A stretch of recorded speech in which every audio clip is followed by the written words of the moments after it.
Hey guys, Eric from, oops, sorry. I'm yelling because I think it's over here. It's right here.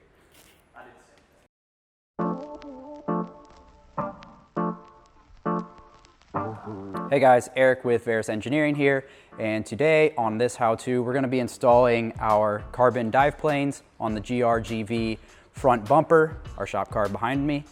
Overall, install is really simple. I'll first go over what's included with the kit, then we'll go over what tools you'll need to install it, and then we'll go through the install. We chose to install it with double-sided tape today. However, you can also use the stainless hardware that's included with the kit. Let's get to it.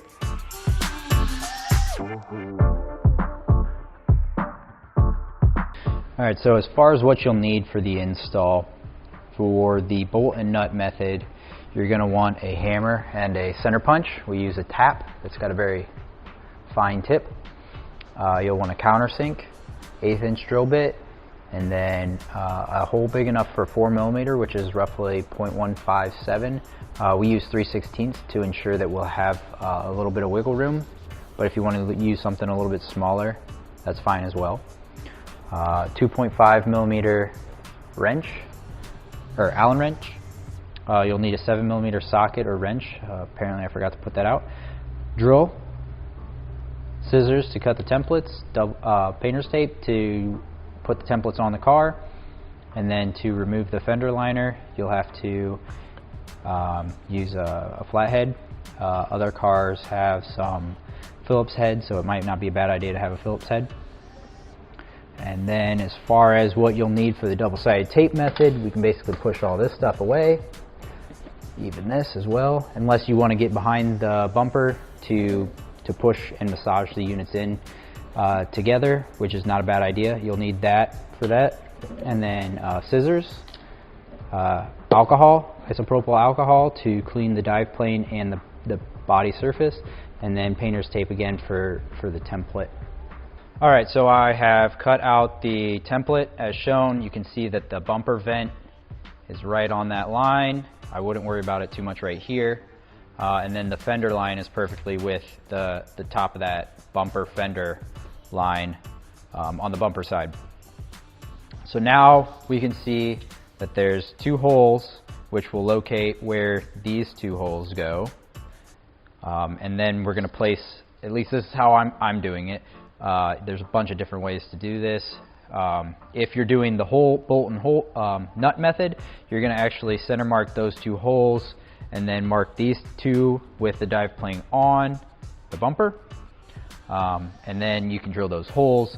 It's also highly recommended to ensure that it actually lines up to, you know, double check, sanity check type deal, which ours does. So for the double-sided tape method, I'm going to lay a piece of painter's tape right there so I know where to go, and then I'll lay painter's tape right here so I know how to angle it this way, and then we will go ahead and install the double-sided tape after wiping it down with alcohol. So to the best of my ability, I'm going to put that hole where that hole's at, like so, and then I'm going to mark this center right like so. Then I'll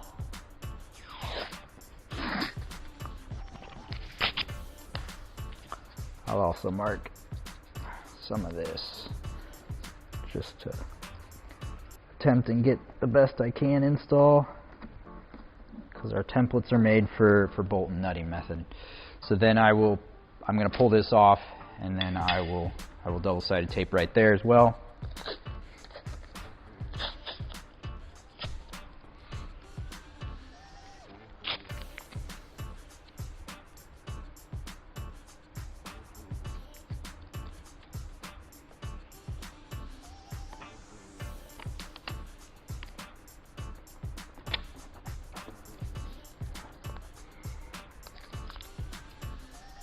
Then we can remove the template, and as you can see, we have some nice guidelines to place the dive plane, and everything lines up still, so we'll go ahead, wipe it down with alcohol, and then install the dive plane.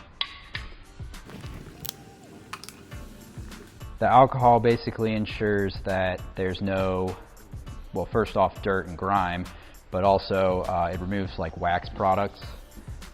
You want that 3M double-sided tape to have the best possible chance at adhering to the bumper. We'll be able to test this a little bit further since we're doing it on one of our shop cars. But again, no one's had issues to date as long as you actually install it per the instructions, aka using alcohol, cleaning thoroughly, letting it sit for a little while before going out and romping on it. Alright, so I have the red off of the dive plane, and we can now install it onto the bumper. It's not a bad idea to have access to the rear of the bumper so that you can really massage it into the bumper. We're going to try it without doing anything, without removing the fender liner, but I don't think we'll have an issue, but we wanted to try the worst case scenario. And then basically just line it up as best you can. Stick it on. Then basically all I recommend is just working it in.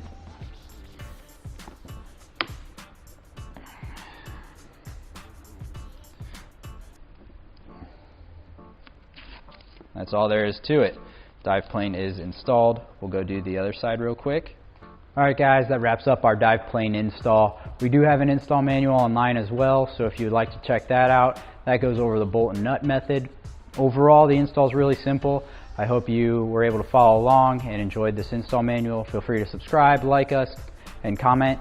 Let us know what you think about our project WRX STI, and maybe if you have any suggestions on what we should look into, let us know in the comments. Thanks.